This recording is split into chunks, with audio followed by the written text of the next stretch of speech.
నాగార్జున సాగర్‌లో నీటి కొరత చాలా ఇబ్బందులకు గురవుతా ఉన్నదని చెప్పి మనం చూడొచ్చు.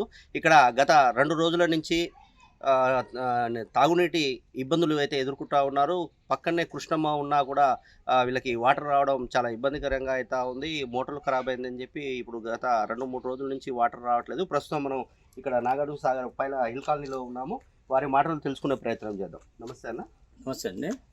గత 2 రోజుల నుంచి ఇక్కడ మోటార్లు కాలిపోవడం వల్ల మంచినీళ్ళు సప్లై కాక ఇక్కడ కూలినాలు చేసుకునే మహిళలందరూ కూడా ఇబ్బంది పడుతున్నారు. పక్కనే కృష్ణమ్మ కడుపు నిండా నీళ్లు ఉన్నా కానీ గుక్కడి నీళ్లకు ఇక్కడ అల్లాడుతున్నటువంటి పరిస్థితి జరుగుతుంది.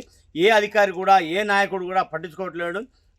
గత ప్రభుత్వంలో మోటార్లు ఖరాబ్ అయితే కలెక్టర్ నుంచి స్పెషల్ ఫండ్ ఇప్పించి మోటార్లు రిపేర్ చేయించిన సంఘటనలు సాగర్లో జరిగింది. కానీ ఈరోజు 2 రోజులు నీళ్లు జరగకుండా ఏ ఒక్క ఆఫీసర్ కానీ ఏ వ్యక్తి కూడా నీళ్ళు రావట్లేవు. ఎందుకు రావట్లేవు? ట్యాంకర్ల ద్వారా సప్లై చేద్దాం, మున్సిపాలిటీ ట్యాంకులు తెప్పిద్దామని ఒక నాయకుడు కూడా ముందుకు రావట్లేడు. వెంటనే ఈ యొక్క కొరతను తీర్చాలి, మన పేదవాళ్ళకందరూ కూడా మంచినీళ్ళు అందియాలని మేము డిమాండ్ చేస్తున్నాం. దాంతోపాటుగా ఇప్పుడు గత 2, 3 రోజుల నుంచే కాదు, గతంలో కూడా చాలా సార్లు కూడా ఇంత ముందు జరిగినప్పుడు కూడా ఇంత ముందు 8 రోజులు 10 రోజులు జరిగినప్పుడు మేము పైలాన్ బైపాస్లో పెద్ద ఎత్తున 100 మందితో ధర్నా చేసిన సంఘటనలు జరిగినాయి. హిల్కాలనీ పైలాన్లో కూడా మోటార్లు ఖరాబ్ 8-10 రోజులు జరుగుతుంది. ఇది 2వ రోజు. 8-10 రోజులు జరగకుండా తొందర చేయాలి.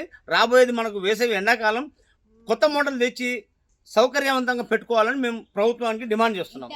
పలుమార్లు ఇలాగే జరుగుతూ ఉన్నది. ప్రత్యామ్నాయంగా ఒక మోటార్ కూడా ఏర్పాటు చేసుకోవాలని కూడా మీరు ప్రభుత్వ దృష్టికి తీసుకుపోయారు. ఈ యొక్క ఇరిగేషన్ డిపార్ట్మెంట్ కానీ ఆర్డబ్ల్యూసీ అధికారులతో, మున్సిపాలిటీ అధికారులతో ఎమ్మెల్యే గారు స్పెషల్ రివ్యూ పెట్టి కలెక్టర్ గారి నుంచి ఫండ్ తీసుకొచ్చి అధికారులకి ఖరాఖండిగా ఏ ఒక్క రోజు నీళ్ళు రాకుండా మీ మీద యాక్షన్ తీసుకుంటాం, మీరు జాగ్రత్తగా డ్యూటీలు చేయండి. ఇంకోటండి, మోటార్లు వేస్తారు, నీళ్లు ట్యాంకులు నిండగానే మోటార్లు బంద్ చేయాలి. మన ఇంట్లో ఆఫ్ నుంచి మోటార్ పెట్టుకుంటేనే నీళ్లు ట్యాంకి నిండగానే బంద్ చేసుకుంటాం. అట్లా కాకుండా డిపార్ట్మెంట్ వాళ్ళు నిద్రావస్థలో ఉండడం, వాళ్ళు ఇళ్ళకు పోవడం, భోజనానికి పోవడం, దీనివల్ల మోటార్లు కాలిపోవడానికి కూడా కారణం. కాబట్టి అధికారులు కూడా జాగ్రత్తగా ఉండి ఇలాంటి సంఘటనలు జరగకుండా చూసుకోవాల్సిందిగా మేము సూచిస్తున్నాం. ఓకే మా, మీ పేరమ్మా? మరి ఓకే, ఎన్ని రోజుల నుంచి వాటర్ రావట్లేదు? 3 రోజుల నుంచి రావట్లేదు సార్. ఓకే, మీరు అధికారులకు కానీ ఎవరికైనా చెప్పారా? మేము సార్కి చెప్పాము. చెప్తే తీసుకున్నాం. గతంలో కూడా ఇట్లాంటి పరిస్థితులు చాలా ఉన్నాయి, చాలా సార్లు జరిగింది సార్. మాకు ఇంకా నీళ్ళు వదలతలేదు. మాకు 3 రోజుల నుంచి నీళ్ళు రావట్లేదు. ఇప్పుడు స్నానాలకు కానీ వంటలు వండుకోవడానికి దేనికి వాటర్ లేవు సార్. మేము అందుకే ఇది అన్న దగ్గరికి వెళ్ళినాం. అన్న ఇంకా సరే మాట్లాడదామని అన్నాడు. మీ పేరమ్మా?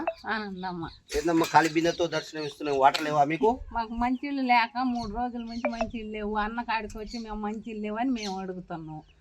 రైట్, మనం చూస్తూ ఉన్నాం కదా, నాగార్జున సాగర్ హిల్ కాలనీలో ఉన్నాము. పైలాన్లో కూడా ఇదే పరిస్థితి ఎదుర్కొంటా ఉంది. ఇక్కడ పక్కనే కృష్ణమ్మ ఉన్నా కూడా మాకు తాగునీటికి చాలా ఇబ్బందులు కలుగుతూ ఉంది. ఇక్కడ ఉన్నటువంటి అధికారులు కానీ మున్సిపల్ అధికారులు కానీ ప్రత్యేక చర్యలు తీసుకోవాలని చెప్పి పలుమార్లు మేము చెప్పినా కూడా మాకు ఎలాంటి పట్టింపు లేకుండా వాళ్ళు వ్యవహరిస్తున్నారని కూడా వీళ్ళు చెప్తా ఉన్నారు. దీంతో పాటుగా స్థానిక ఎమ్మెల్యే జేవీర్ రెడ్డి గారు కూడా దీనికి ప్రత్యామ్నాయంగా ఒక మోటార్ ఖరాబ్ అయితే ప్రత్యామ్నాయంగా ఇంకొక మోటార్ని కూడా ఏర్పాటు చేసి మాకు రాబోయేది వేసవి కాలం ఎలాంటి ఇబ్బందులు కలగకుండా చూడాలని చెప్పి కూడా ఇక్కడ స్థానికులతో పాటు ఇక్కడ తెలంగాణ ఉద్యమకారుడు రమేష్ జీ గారు కూడా అదే చెప్తా ఉన్నారు. కాబట్టి వెంటనే వీళ్ళకి ఎలాంటి నీటి కొరత ఇబ్బంది లేకుండా చూడాలని చెప్పి స్థానికులు డిమాండ్ చేస్తూ ఉన్నారు.